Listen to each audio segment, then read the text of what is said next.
Hello, baby ko! Happy Valentine's Day! This is for you! Yee!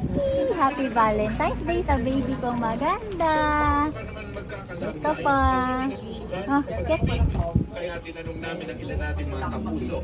Agree ba silang iwasan si Crush? Kasi nakakasira rin minsan yan sa ano eh, Hold! sa buhay. Alam mo, nag-aaral ka, pag mayroon ka tong pamilya, hindi mo talagang Yee!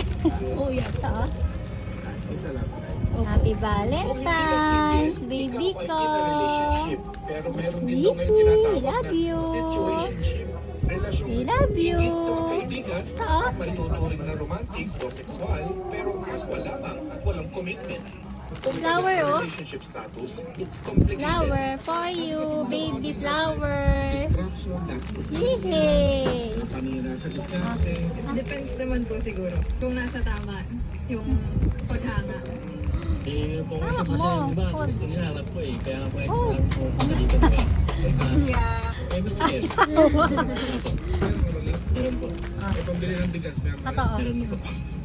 Si Nanay Rosa, veterano na sa pag-ibig na nabalo noong 2021. Yehe! Sabi niya, hindi naman kailangan sa love life Yay! Clap, clap, clap your hands. Clap, clap, clap.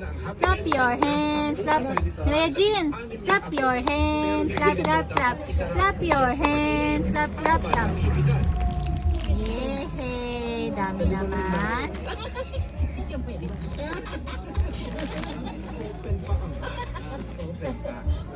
Clap, clap, clap. Clap, clap, clap. Clap, clap, clap. Clap, clap, clap. Clap, clap, clap. Yay! Mireya Jean, happy Valentine's Day. I love you.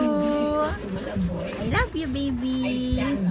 A very strong chance of having cardiac arrest. Dami naman gift, kaso di naman niya makakain. Or So pretty.